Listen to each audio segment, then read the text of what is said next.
بسم اللہ الرحمن الرحیم۔ محترم جناب، السلام علیکم ورحمۃ اللہ وبرکاتہ۔ حضرت یوسف نے پردے کے پیچھے سے جب یہ دیکھا تو صبر نہ کر سکے اور اسے اندر بلا کر اپنے پاس بیٹھایا اور فرمایا، بنیامین، گمشدہ یوسف کی برادری کی شرطیں میں پوری کروں گا اور تیرے بھائی کی جگہ میں تیرے ساتھ کھانا کھاؤں گا۔ بنیامین نے کہا، اس میں شک نہیں کہ حضور کی برادری کا درجہ بلند ہے۔ اگر آپ کو ابراہیمی خطاب بھی حاصل ہوتا تو میرے دل کی حسرت پوری ہوتی۔ حضرت یوسف نے کہا، وہ تیرا بھائی جو گم ہو گیا تھا میں ہی ہوں، لیکن اس راز کو بھائیوں سے مت کہنا۔ بنیامین خوش ہوئے اور کہا، اب تو میں مصر سے باہر نہ جاؤں گا اور آپ کی جدائی کو کسی قیمت سے راضی نہ ہوں گا۔ حضرت یوسف نے بھائی کو تسلی دی اور کہا، کوئی غم نہ کرو۔ جب بھائیوں کے اونٹوں پر غلہ لادا گیا تو آپ نے اپنے بھائی کے خرجی میں پانی پینے کا برتن رکھ دیا۔ بھائیوں کا قافلہ مصر سے روانہ ہوا۔ ابھی قافلہ تھوڑی ہی دور گیا تھا کہ کارندوں نے دیکھا کہ بادشاہ کے پانی پینے کا برتن غائب ہے۔ انہیں خیال ہوا کہ برتن چوری ہو گیا ہے۔ وہ دوڑے اور قافلے والوں کو پکار کر کہا، تم چور ہو۔ یوسف کے بھائی بہت حیران ہوئے اور کہا، کیا بات ہے؟ کارندوں نے کہا، بادشاہ کا قیمتی پیمانہ چوری ہو گیا ہے، ہمیں آپ کی تلاشی چاہیے۔ بھائیوں نے قسم کھائی، ہم چور نہیں ہیں، ہم یہاں فساد کرنے نہیں آئے ہیں۔ دیکھو، ہم نے تو اپنے اونٹوں کے منہ بھی باندھ دیے ہیں تاکہ وہ کسی کے درخت کو نہ کھائیں۔ تم ہمارے بارے میں اس طرح کا گمان کیوں کرتے ہو؟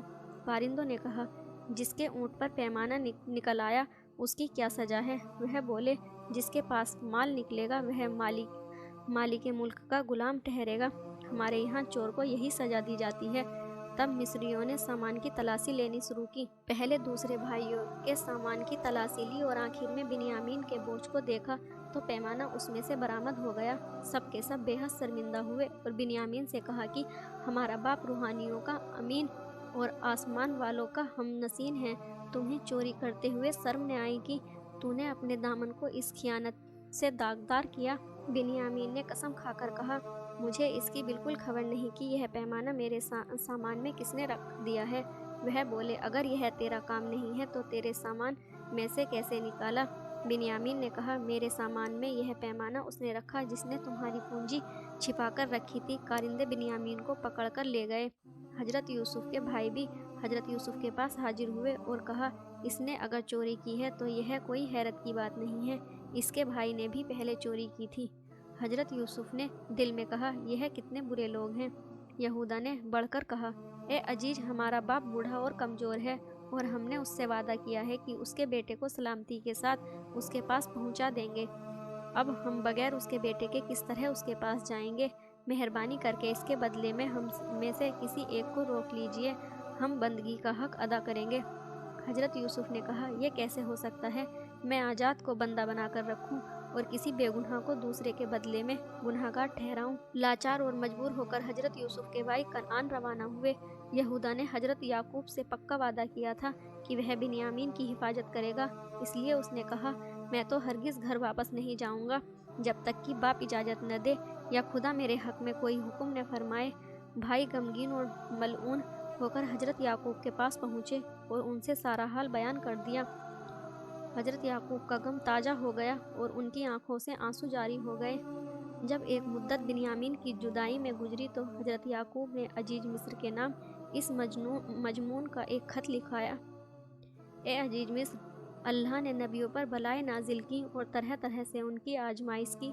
میرے دادا حضرت ابراہیم کو آگ میں ڈالا گیا اور انہوں نے صبر کیا، ان کے واسطے خدا نے آگ کو گلزار کر دیا۔ میرے چچا اسماعیل کے گلے پر چھری رکھی۔ میرا پیارا بیٹا جسے میں دل و جان سے عزیز رکھتا تھا، جو میرے دل کی قوت اور آنکھوں کی ٹھنڈک تھا، اس کے بھائی اسے جنگل میں لے گئے اور اس کی خون سے بھری قمیض مجھے لا کر دکھائی اور مجھے خبر دی کہ اس کو بھیڑیا کھا گیا۔ میرا ایک دوسرا بیٹا جو اس بچھڑے ہوئے بیٹے کا حقیقی بھائی تھا، جس کو دیکھ کر میں اپنے دل کو تسلی کرتا تھا، اب اس کے بھائیوں نے خبر دی کہ اس کو عزیز مصر نے گرفتار کر رکھا ہے۔ نبوت کے گھرانے والوں کو چوری سے کیا نسبت؟ مجھے تم سے امید ہے کہ اس بیٹے کو واپس کر دو گے تاکہ باپ کو تسلی ہو، وہ تجھے دعائیں دے گا۔ کارث کو یہ خط لے کر مصر کو روانہ ہوئے اور حضرت یوسف کی خدمت میں یہ خط پیش کیا۔ حضرت یوسف نے جب خط پڑھا تو آنکھیں نم ہو گئیں اور اس خط کے جواب میں لکھا، میں نے خط دیکھا اور تمہاری پریشانی اور غم سے واقف ہوا۔ اس کا علاج اور اس کی دوا صبر ہے، صبر کے علاوہ اور کوئی بھی چارہ نہیں۔ صبر کرو جیسا کہ پچھلوں نے صبر کیا، اسی طرح اپنی مراد کو پہنچو گے جیسے وہ اپنی مراد کو پہنچے۔ قارث جب خط کا جواب لے کر حضرت یعقوب کے پاس پہنچا اور حضرت یعقوب نے خط پڑھوا کر سنا تو فرمایا، یہ تو نبیوں کے کلام جیسا ہے، اور بیٹوں سے کہا، مصر جاؤ اور دونوں بھائیوں کی تلاش کرو، خدا کی رحمت سے مایوس مت ہو، مجھے تو اس خط سے ایسا لگتا ہے کہ وہ ضرور ملیں گے، اس خط سے تو ملنے کی خوشبو آتی ہے۔ بھائیوں نے تیاری کی اور جو کچھ تھوڑی بہت پونجی حاصل تھی لے کر روانہ ہوئے۔ مصر پہنچ کر وہ حضرت یوسف کی خدمت میں حاضر ہوئے اور نہایت عاجزی سے کہا، اے عزیز، یعقوب کا گھر بھوکا اور پریشان ہے، اگر یہ تھوڑی سی پونجی قبول کرے اور کچھ اپنی طرف سے زیادہ دے تو خدا صدقہ کرنے والوں کو زیادہ دیتا ہے۔ حضرت یوسف نے جب یہ درد بھری بات سنی تو ان کا دل پگھل گیا اور پھر وہ دیر تک اپنے کو چھپا نہ سکے۔ فرمایا، کیا تمہیں خبر ہے کہ تم نے یوسف اور اس کے بھائی کے ساتھ کیا معاملہ کیا؟ وہ بولے، کیا آپ یوسف ہیں؟ حضرت یوسف، ہاں میں یوسف ہوں اور یہ میرا بھائی ہے۔ بھائیوں نے کہا، خدا کی قسم، اللہ نے ہم پر آپ کو ہمارے مقابلے میں بزرگی اور بڑائی دی اور بے شک ہم خطا کار ہیں۔ آج کے لیے بس اتنا ہی، اگلی ویڈیو میں ہم حاضر ہوں گے اسی واقعے کے ساتھ، تب تک کے لیے اللہ حافظ۔